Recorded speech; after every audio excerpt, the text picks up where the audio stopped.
Welcome to Retrospective Cinema, a podcast wherein we'll endeavor week after week to see the full filmographies of chosen directors. We'll interpret, critique, and discuss. I'm your co-host, Ryan Saylor. And I am your other co-host, Annie Morell.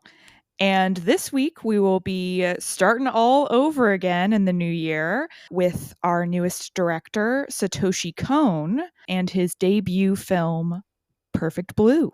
Here's a clip. もう自分のことがわからない。ねえ、1秒前の自分と今の自分がどうして同じ人間だってわかると思う？え？ただ記憶の連続性、それだけを頼りに私たちは一貫した自己同一性という幻想を作り上げている。That was once again from Perfect Blue, but before we get to that, we have a little bit of supplementary material to talk about. Prior to directing Perfect Blue, Satoshi Kon directed, well, we should discuss what he directed, but he directed at least one episode of JoJo's Bizarre Adventure, a series I have never watched up until this point, and barely even honestly understand the structure of the show and how it works. There's tons. I know there is a ton of content. This particular set of episodes is called Dio's World. Yeah, do you want to take over for me as the resident expert? I'll do my best both to describe JoJo and where this is a JoJo, and then why it's so hard to tell what Kon did or didn't direct here. So he definitely worked, on the script and animation for some of this. He was employed at the studio that worked on the OVA for JoJo Part 3. But even that, okay, so if you're outside the world of anime, I'll do my best here. OVAs stand for Original Video Animation, and it refers to animated shows that did not air on television. They were designed for whatever media was at the time. So in this case, VHS, and it would come out in that format. You would, just buy it as a VHS series and then you'd watch it. JoJo as a series is based on the long-running manga JoJo's Bizarre Adventure, chronicles a bunch of different characters named JoJo. It starts in the Joestar line, so the first character is Jonathan Joestar, and Joseph Joestar is second, and then Jotaro Joestar is third, and you can see how these all abbreviate to JoJo. And so it's the story across, generations of different JoJos and their titular bizarre adventures. Part 3 is the most famous in Japan.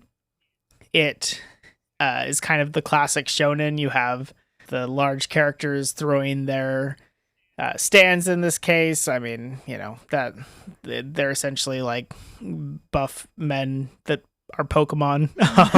They all have powers and they go out and fight for you. And it was the longest running arc up to that point. It was like a Monster of the Week kind of thing. So anyway, when it got adapted to OVA form, it made a lot of sense because you could cut a lot of it and not lose the plot, because you could just cut a lot of the monsters of the week. And so the original 6-episode run adapted mostly the end of Stardust Crusaders of JoJo Part 3. And the 3 episodes we watched were, Dio's World. So right at the end of that, they fight the main enemy, Dio, and his stand, the world. How'd I do? All information that would have been excellent to have before I watched these episodes. I think you did great. I think it's now having watched the episodes and then hearing that, it makes sense to me. I think if you don't know anything about anime, probably still sounds like gibberish, but I think you did great. And thanks. Yeah, it was approachable. Good job. Yeah, so we are a full spoiler podcast, and that kind of always happens. But this one's a little weird because we're going to be talking just briefly about essentially the end of like hundreds of issues of comics. So feel free to jump ahead to the discussion on Perfect Blue if you want to avoid that. But anyway, the reason we're confused on what Kon did or didn't do, on IMDb and on several other things, he's credited as directing all 3 of these episodes we watched. But in researching it, it seems like that may have been an early 2000s IMDb error. Like someone edited it to say that he directed all 3 of these. And then everyone has quoted that ever since. There is no actual evidence that he directed episodes 4 or 6 of this original OVA run. But at least like on the internet, he is credited as doing so. So that's why it's confusing. We did watch all 3. It is one big story, which is my guess for how this happened. But as far as I can tell, he only was the episode director on episode 5. Yes, though I will say he is also credited with some storyboarding or some sort of storyboarding credit on the 3rd episode of this trio of episodes. So that also could have contributed. But yeah, he is nowhere in the credits in the 1st episode of this trio. Yeah. I mean, we don't need to spend too long on this probably, because, getting into the nitty-gritty of the plot. I mean, it is just JoJo's Bizarre Adventure. I guess how did you perceive it? What was it like jumping in? I mean, I've watched a lot of JoJo because it was coming out, when I was in college, at least the 10s adaptation, but this was your first experience with the material at all, yes? It certainly was. I think it's hard, no matter the genre, no matter the piece of art, to jump in at a point like this, but especially for a world that has so much lore, a world that has so many world-specific mechanics that differ from our own world. And so that was difficult. And, for me, I don't know these characters. I don't really care about them. So, yeah, I think, I think there was a certain amount of disconnect for me. I think by the 3rd episode, I was obviously a little more connected to the heroes and, understood the stakes a little bit better and how the world worked. But yeah, I did find myself, I guess, slight content warning. I'll be talking about animal violence for a second. Jeez, yeah. Iggy gets eviscerated in this adaptation. There is a dog. There is a dog named Iggy, and he gets the most brutal on-screen death of an animal that I've personally for seen. For the record, that's not how he died in the manga or the 10s adaptation. That was an exclusive to this version. It was a choice indeed. But what was so funny, not the dog's death in any way, what was so funny for me was, okay, at least I thought when the dog got introduced, in the first of these 3 episodes, at least I can root for the dog and relate to the dog. And I did. Incredible dog design, so cute. And yeah, and then he immediately just gets decimated. So that was horrible. Yeah. Oh my gosh. So yeah. So JoJo's Bizarre Adventure there's a meme for sure that the writer hates dogs. I don't think it's true, but I think he does understand. The mangaka definitely understands that, dogs have such a specific emotional bond to humans. Anyway, so Iggy, yes, does go out saving his friend in the comic, but did not die quite so horribly. Yeah. Well, and then the one episode that Kohn actually did direct begins with oh, I hope that Iggy is safe. And it's just me screaming at the screen Iggy is not safe, actually. He is very much not safe. Yeah. Assuming that, yes, episode 5 being the one that we can point to as we're pretty sure that one, at least, was directed by Satoshi Kon. I could see why he was picked up as a director, for a bigger project going forward, which obviously we're going to talk about. It's the subject of today's episode. Because there are moments... I mean, obviously the material's good, but there are moments in that episode where Kohn's direction absolutely elevates it. That first time stop is glorious. I was so happy watching that. And then there's the part where I think it's Joseph is crying and his tears mingle with his blood, and so like he like cries blood, and it's super artsy. And yeah, there definitely were a couple moments where I was like, okay, I could see why someone watching these episodes would say, wait, who did that one? And can we get him to do a movie? Yeah, another moment I liked was the blood streaming off of the hood ornament of the senator's car as they were zooming down the street. Lots of great like liquid moments. The water that you mentioned, the tears and the puddles. Loved all of that as well. And the cityscape of it all. Like I think this middle episode that he did actually direct, it for me it was the one that I enjoyed the most. Partially just because of the nature of the setting. It really grounded it all a lot more for me. Yeah, I think he did an incredible job on this. Yeah, I do like this is consistent across all the adaptations.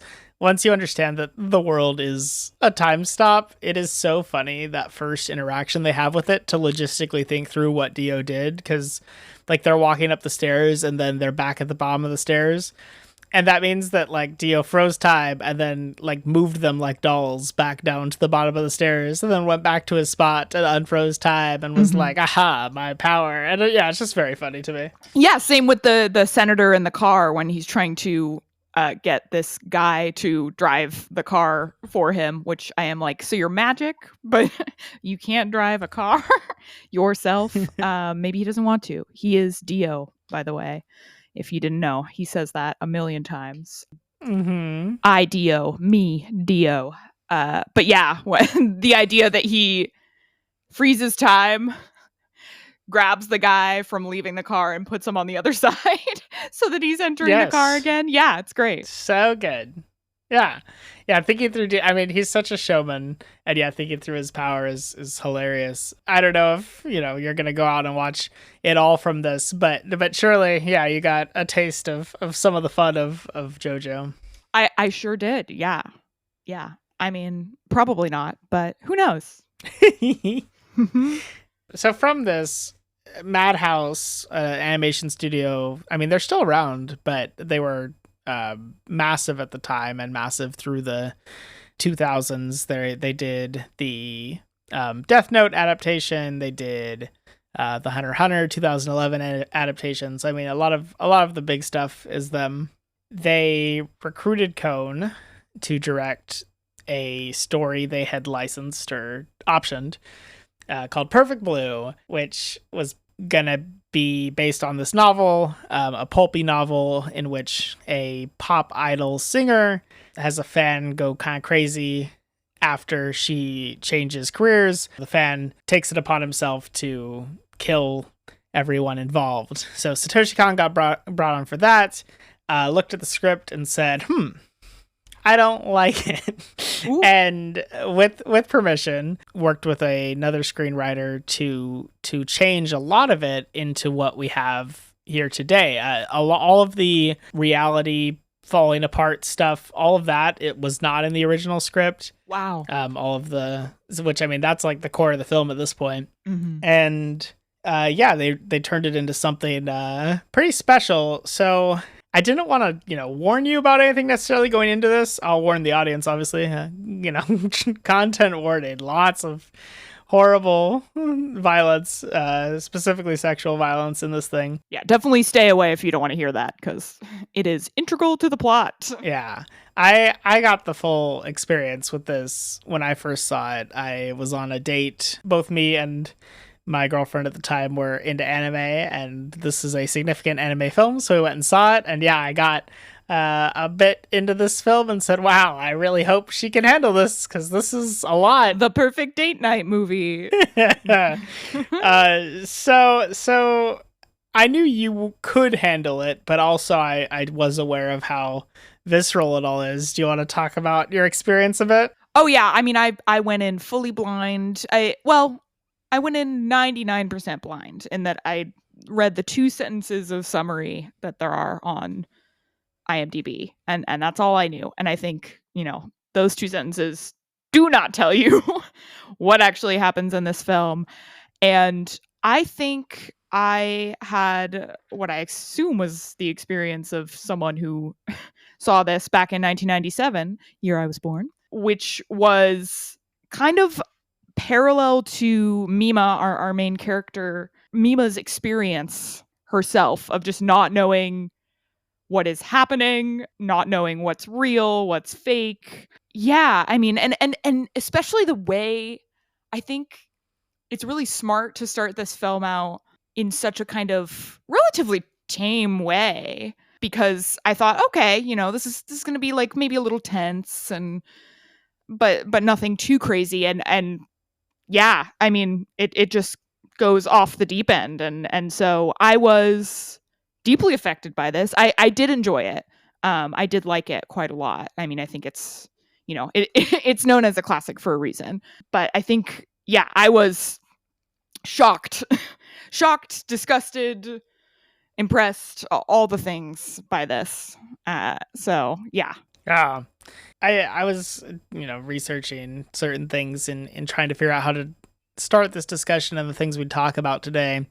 Because it's a really interesting film. It is very popular, very beloved, but also just extremely disturbing and very cruel at times. And I think there's a number of choices that keep this safe, for lack of better phrasing. And I think the big one is this film would not work if it was live action, which it was supposed to at be all. I think originally. Yes, that is true. Yeah, I would agree. I think what keeps it from being exploitative is that this isn't a real person. Like you do, for the material, have to sit in these scenes with her, where reality's falling apart, and yes, the rape is fake, but it feels real, and everyone's gawking at her and filming her and all this stuff.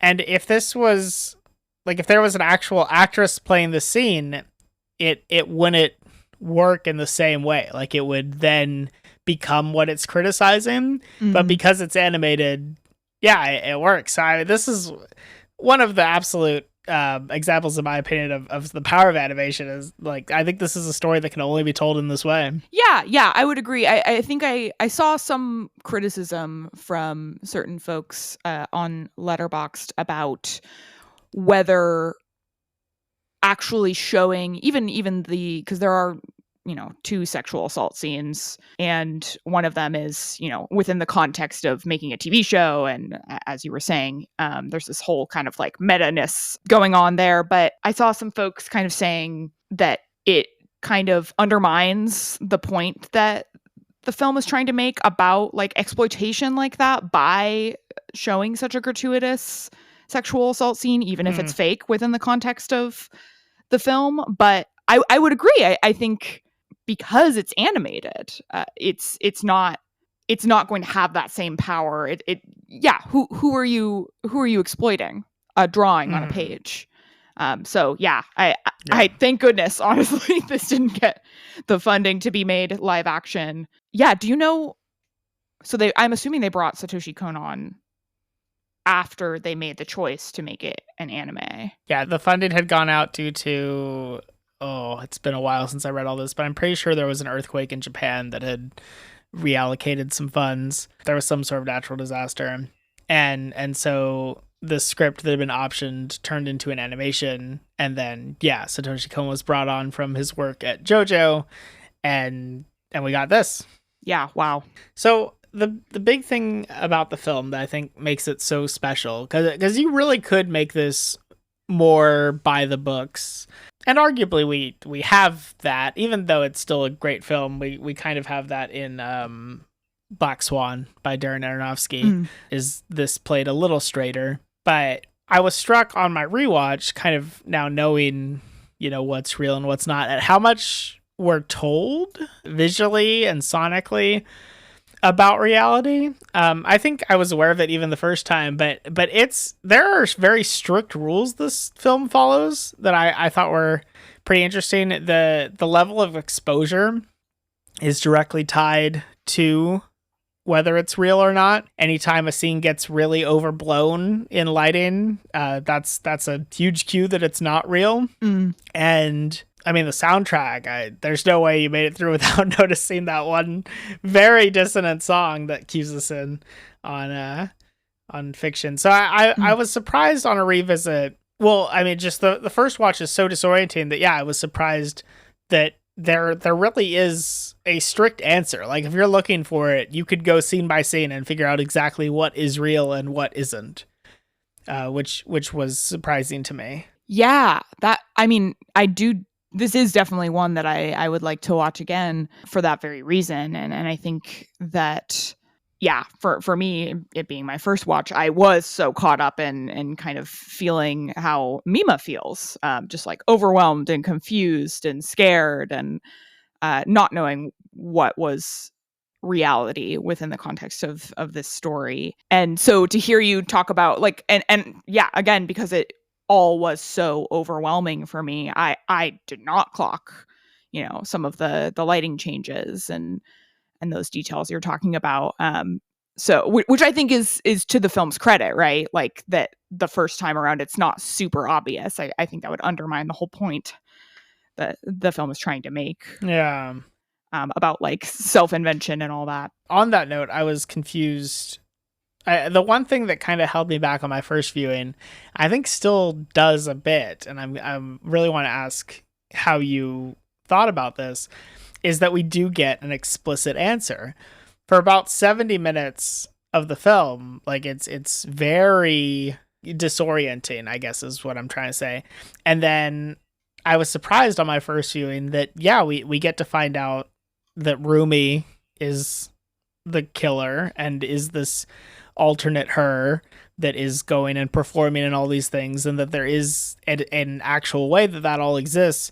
And it kind of makes the film end clean. Like the final shot is one of absolute, peace. Like it has a happy ending. So I think that's what I'm most curious about, how you felt, because I don't know, I struggle with it a bit, but how'd you feel about all that? See, I'm not sure I fully agree with that. I do think there is obviously an interpretation of this that is very literal, that it is, when she says at the very end, no, I'm the real thing, that, yeah, that's the end. And we've seen her go to the hospital. But for me as a viewer, I didn't even fully trust that anymore by the end because of what the film puts you through as a viewer, because you're jerked around back and forth of, is this her hallucination? Is this her stalker's hallucination? Like, what is happening? Is the TV show within the film double bind? Is that her real reality? Is that giving away what is actually happening with this woman? Is she actually using the persona of Mima to cope with a reality that she can't cope with, a reality in which she was actually sexually assaulted, and all those things. And I feel like I still don't know. And I think, to me, I'm glad that I don't have your view, I guess, of yeah, it's kind of tied neatly up into a bow at the end, because that kind of undermines what I feel is one of the main points of the film, which is that we as individuals get to define what our reality is, what our identity is. It is ultimately all perception. And so I think, yeah, I understand why you would have some doubts about that ending if your interpretation is that it is this clean ending. But for me, it wasn't. Like, I think there was still a bit of doubt. I think it's so clean that it makes me doubt it, almost. That's fair. Even just the fact that, like, we get that Rumi, like, is who was messaging people on the chat room and had the fake room and was doing the killings. Like, just that whole thing, like, getting all of those answers at once does wrap up about half the film's mysteries. And I think even that is part of, like, it doesn't lessen the film necessarily for me, and I get why it's there, but it does make things a little less disorienting right before the end, which I don't know. I think it was more fun when I was just like, what is happening? But can we even trust that wrap up is my point. I think, it's very clear that we are as viewers experiencing this story through the eyes of Mima. And so can we even trust when she tells us, like, yeah, I went to this, mental hospital and visited the perpetrator of all these crimes. And, now I'm a happy little actress and I'm me. And that's great. I'm not even sure I can trust her at that point. I don't know that we do just see the film through Mima's eyes. I think that's part of it too. Like all of the scenes, like we get at one point her coming back to perform with Cham, and we see that happen, and people report that happens. And, based on the ending, that scene is actually, we're watching Rumi's perception of that moment.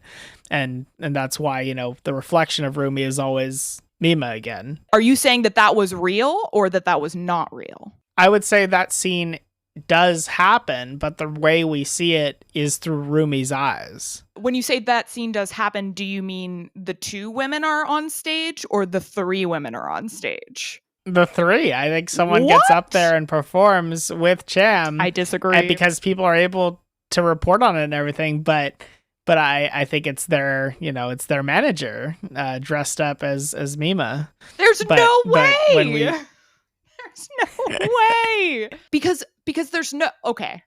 Here's my thing. Okay.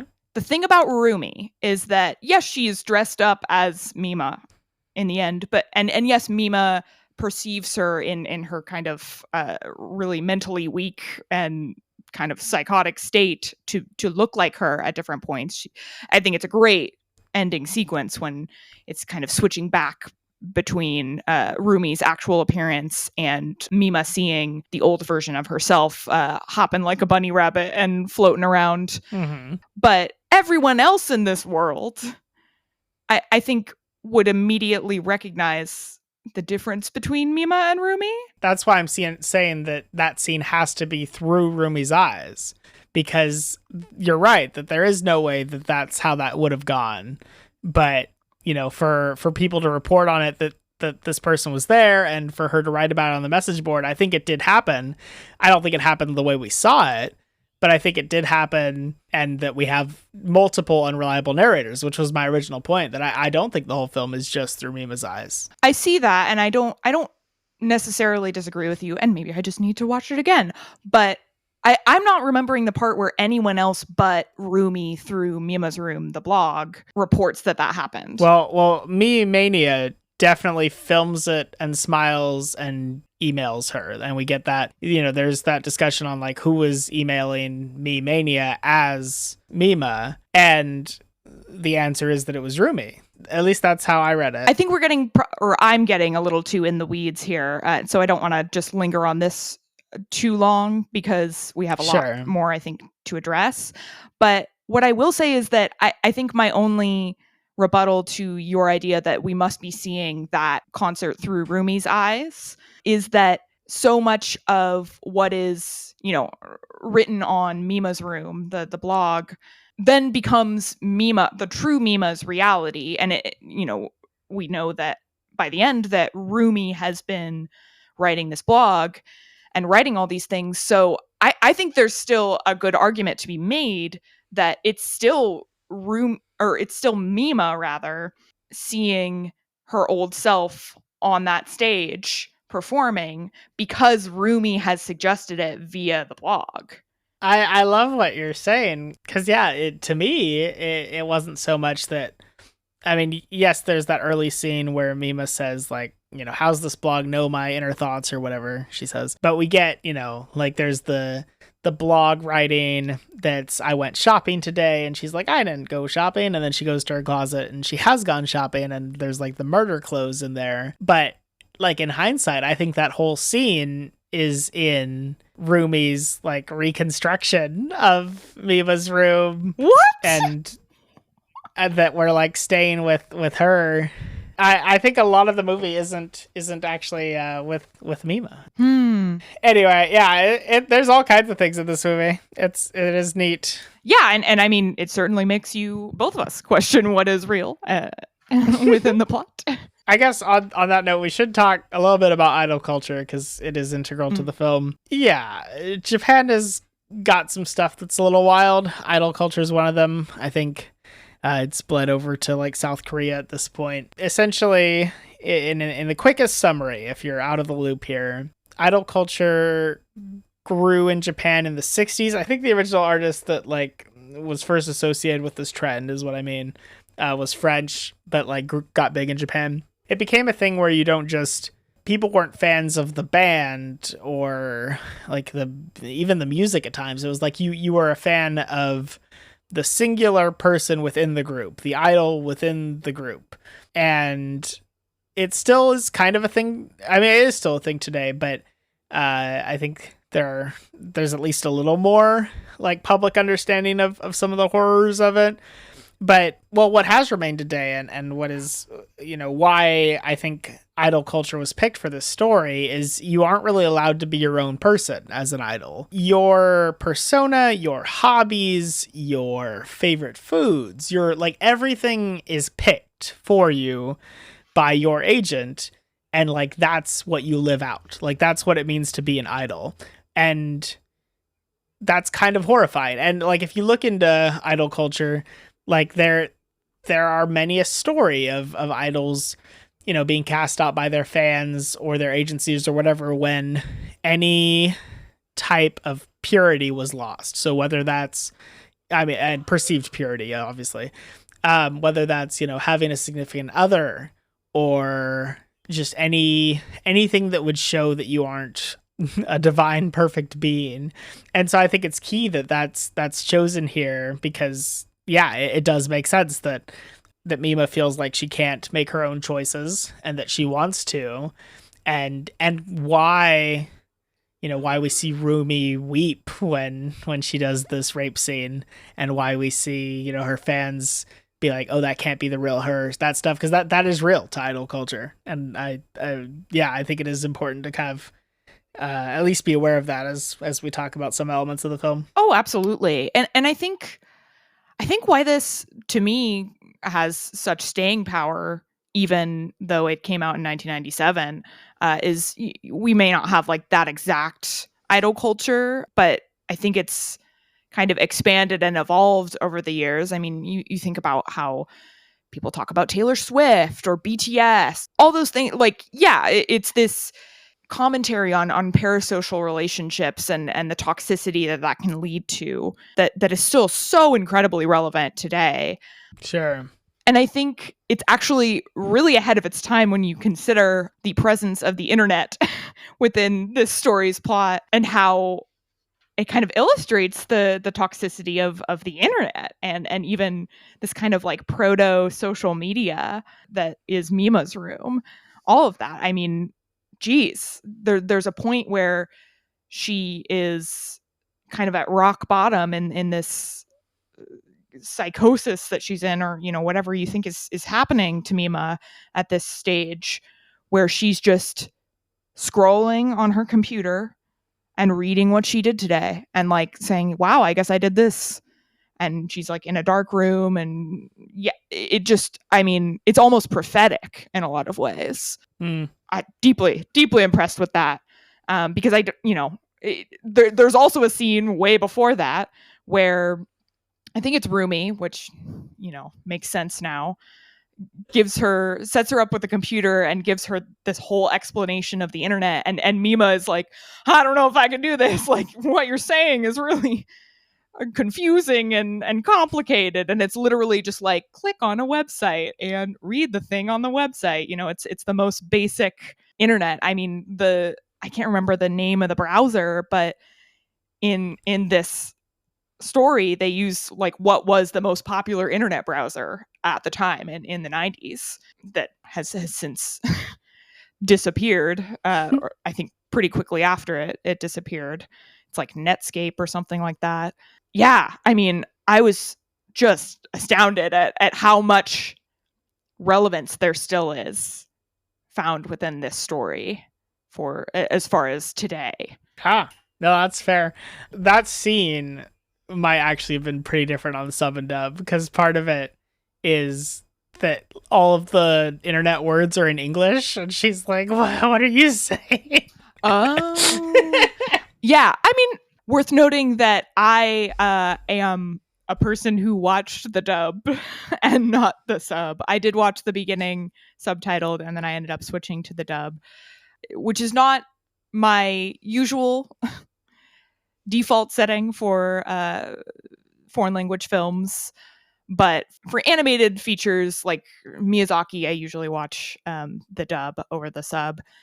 And for me personally, it's because subtitles just tend to tunnel vision me into focusing way more on the words than the visuals. And in animation, it's I want to be seeing the visuals, and in a Miyazaki film I want to be taking in every little detail of the visuals. So that is why I made that choice, and that's why that scene maybe played a little differently for me.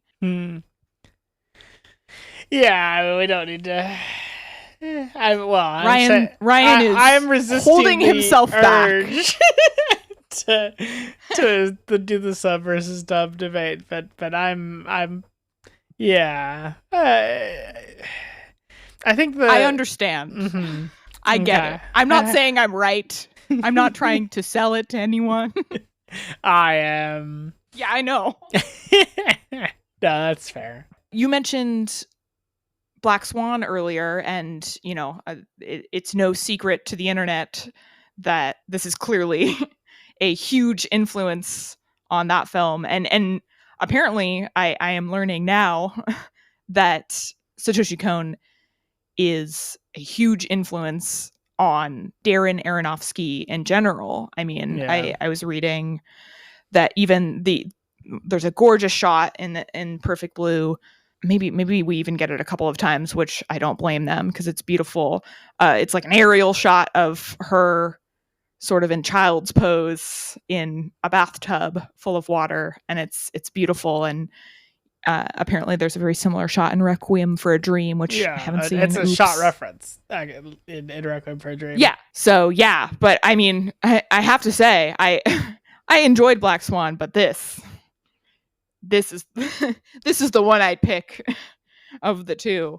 Yeah, because it's it takes it further and in a way that I think makes it all the more effective. Yeah.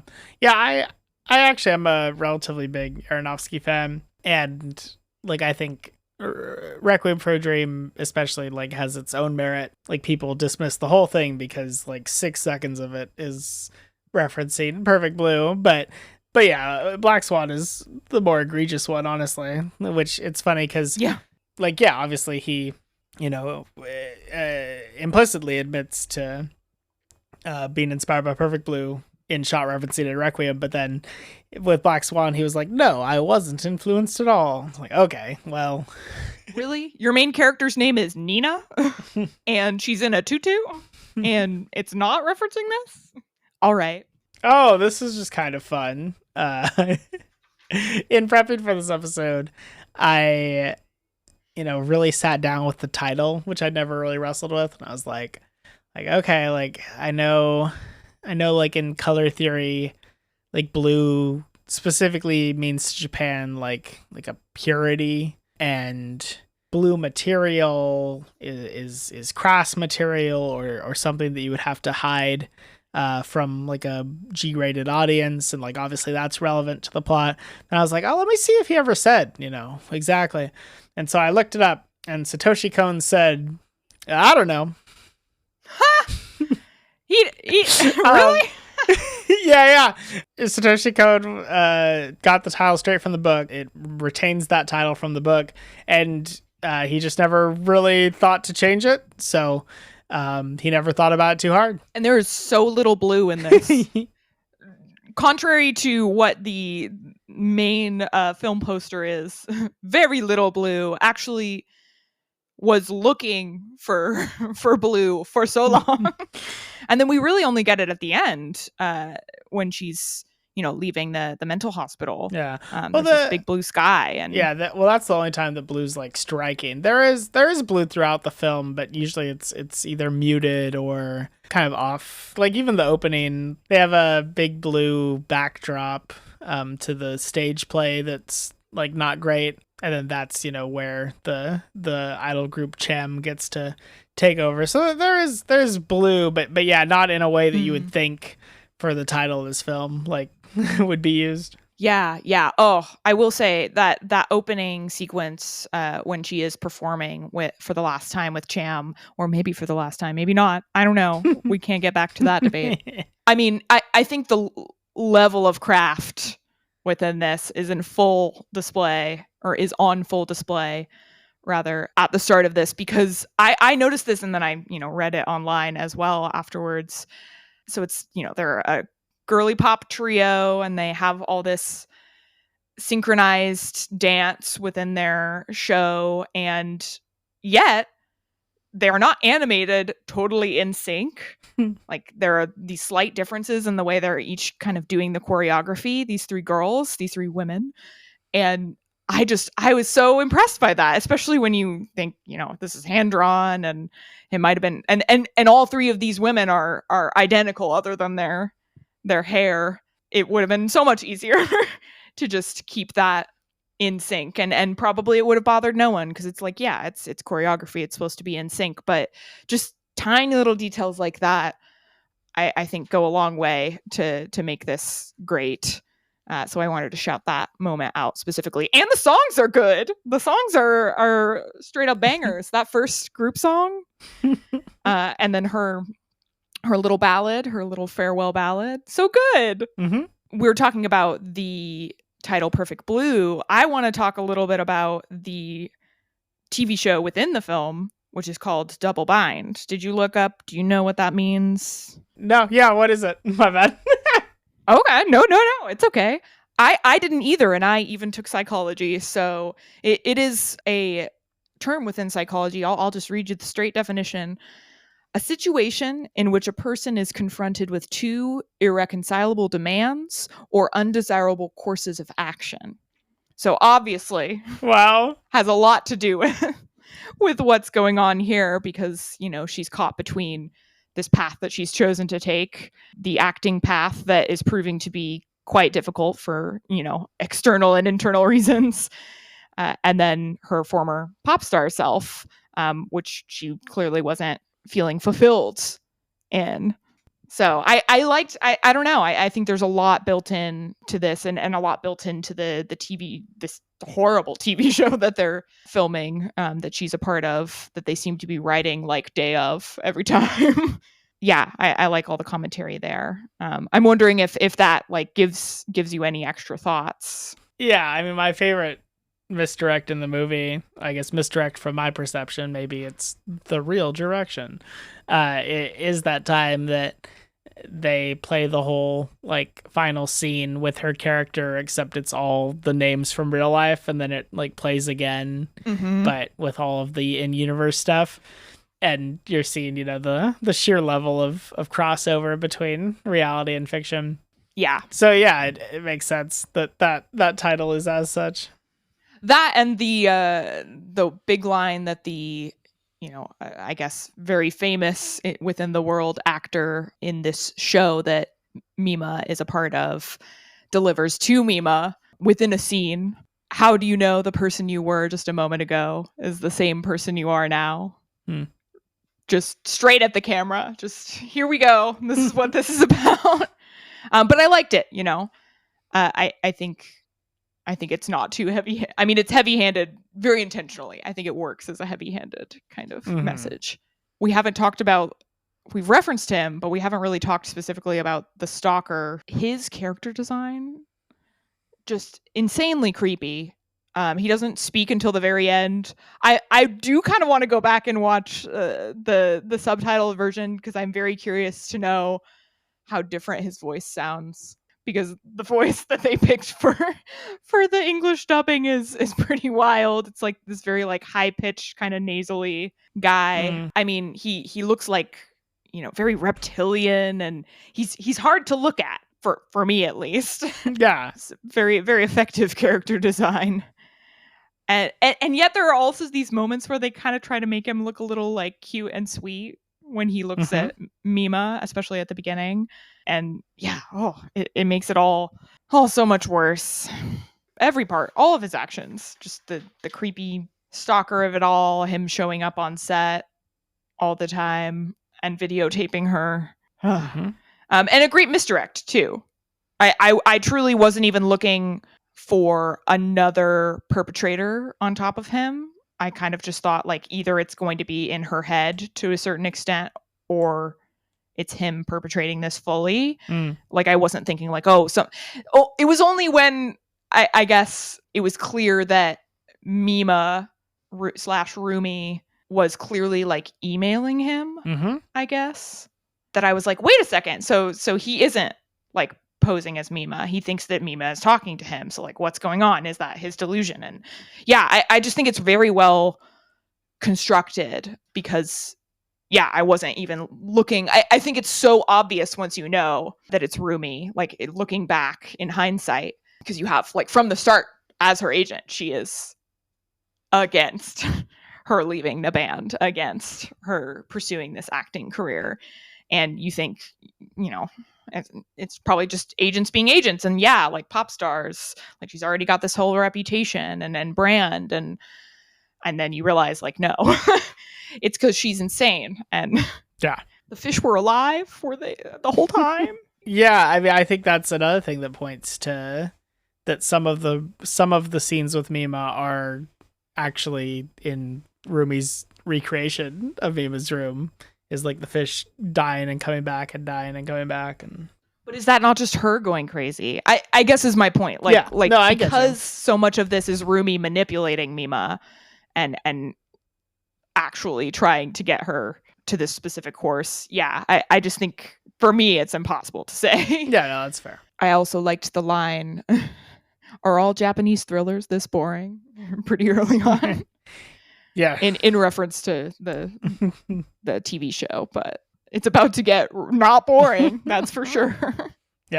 One thing that I mean, I guess I was aware of it before, but I'd forgotten just how short this movie is, which part of that might have been, we talked about that the budget was getting cut on this, and obviously the animation is beautiful here, so that can be hard, but this thing moves. It's like 80 minutes and a full descent into madness in that time, which is kind of crazy that it pulls it off. I referenced that when we talked about Petite Maman. This is I think, like the exact same runtime, hour 22.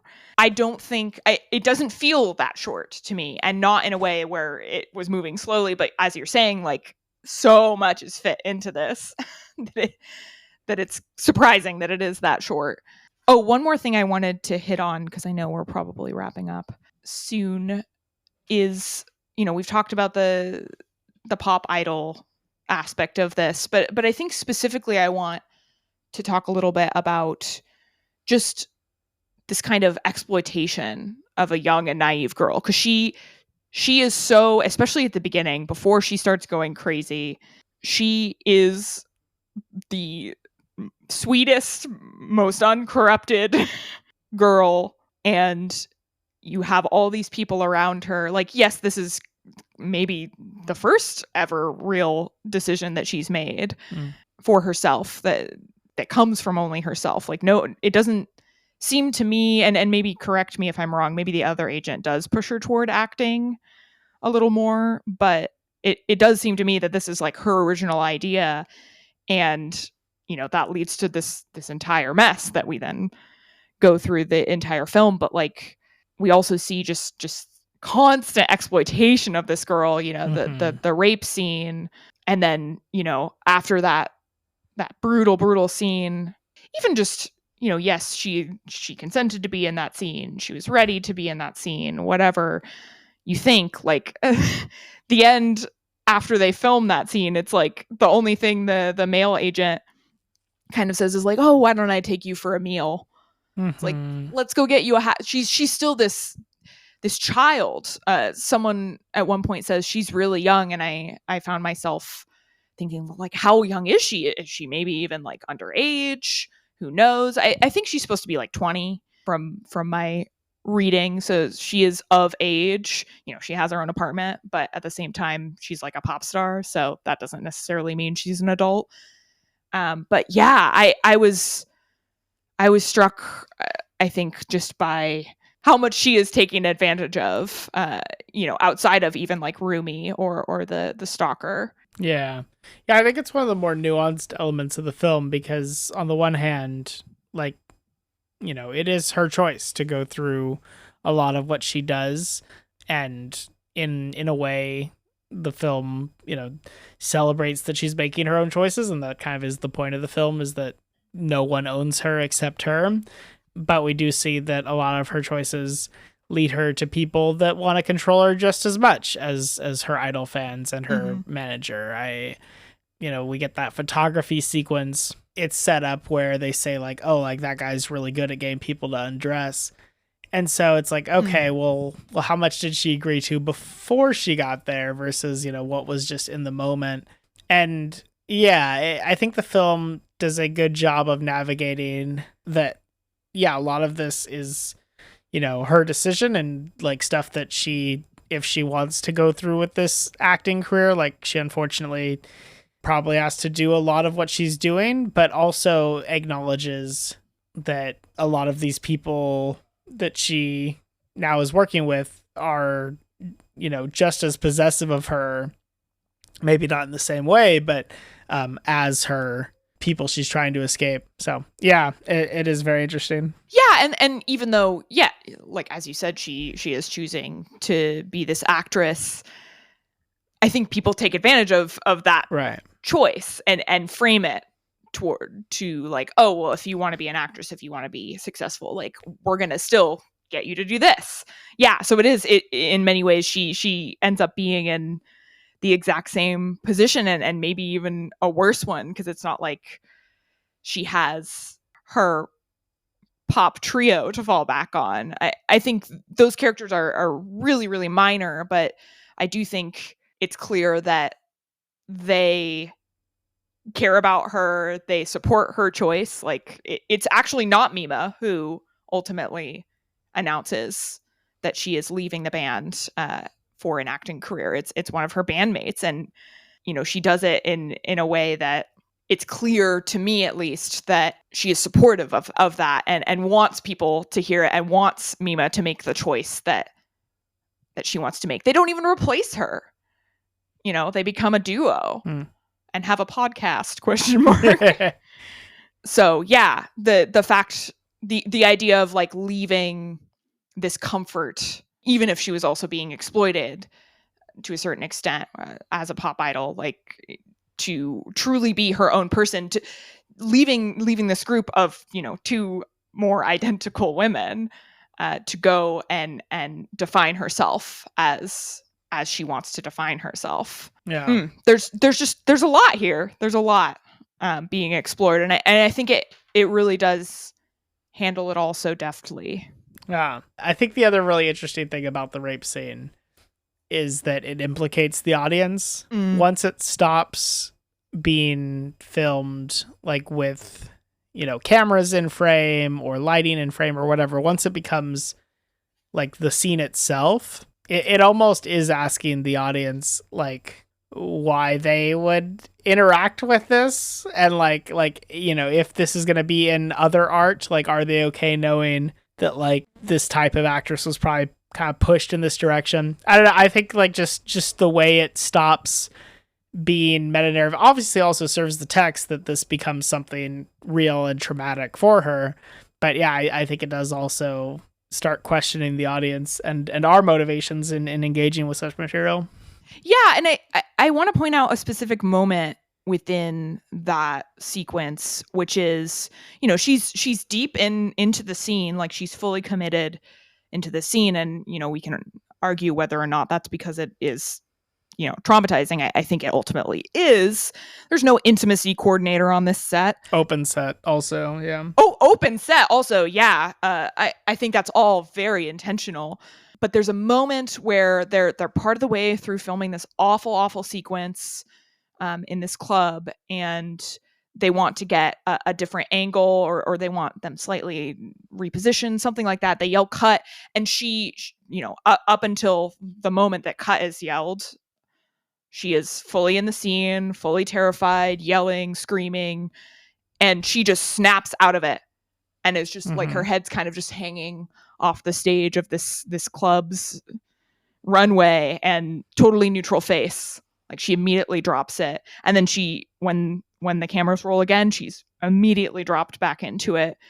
Same level of emotion, and just the kind of, I think that there's a way to interpret that in that, oh yeah, maybe it isn't affecting her. Like this is nothing for her. But I think it's also, it's like that is what is expected of performers. That is what some people think that performing an incredibly emotional, terrible scene like that would be like, of you can just snap out of it. And that's, I think for many and probably most actors, not the case. You are immersed, and you are to a certain extent like feeling those things, and you can't just turn it off like that. So I really, it's a very small moment, but I really appreciated it being in there, along with all the details that you're saying of the disappearing of the equipment and all of that. So yeah, just a hard thing to pull off. And I do think that it does. Also in that moment, there's the guy on top of her, like, breaks character to lean down and just be like, I'm so sorry. And I think that is also great, because we're not going to follow him or stay with him ever again, but like, this is also the kind of part that this guy can get. Like, how horrible is that, And that it is something that graphic, if orchestrated in the real world, with real bodies of real actors, is maybe just not worth it for anyone involved, for the viewer, for the actors, for the crew, the director, and no one. But there are people, there are artists that would disagree, and I think they're wrong, and I think that Satoshi Kon disagrees with that, with those artists probably as well, based on this. That's key. I think regardless of how we feel, like the film surely is saying, like, what's even the point of this? Yeah. What does this do? And rather than just imply, like, not that these topics should be off limits to be explored, but the way in which we explore them, I think, needs to be so careful, so delicate, so specific. And that's why I think intimacy coordinators are super cool, among many other, improvements within the industry these days. I have one last question before we wrap up. Are some cityscape shots animation, or are they real? Because there were a few that I was like, is this a real image? Like, it was that detailed? And specifically, like, the nighttime cityscape shots, I thought, as far as I know, everything's drawn. Yeah, deeply impressed. I think the last thing I'll say is, this is such a lived-in animation style. It feels, I think they got the best of both worlds here. I think in many ways it doesn't feel like it's animated, because it is so realistic, and also they can pull off scenes like the scene we just talked about. So yeah, I'm just deeply impressed. And let's move to, would you recommend this, if that's where you were going? Yes, I would. I mean, obviously, the big caveat is, if you can handle this type of content, it is hard to watch, but intentionally so, and for good reason. Like, it's not just shocking for shock's sake. It is integral to the film's design and questioning. And I think we've discussed that enough here that I think that validates what I'm saying. Yeah. But yeah, I think for, just for the importance of animation that isn't targeted always at kids, I think for the impressive blending of fiction and reality, and the way scenes bleed into each other, and how fun that is to watch. And yeah, I think just as a whole, this is definitely something that most people should get around to seeing. It's pretty incredible. Yeah. What about you? Wow. I'm realizing right now that I think this is the first time that I've switched it around and asked you first. I scooped it away from you. Yeah. I mean, it's all good. I'm not saying that's a problem. I'm just noticing. Yeah, wholeheartedly. I think same asterisk as you. If you can handle the subject matter, if you are fairly confident in the idea that this will not destroy you completely, yeah, a triumph of adult animation, beautiful to look at, horrifying to experience.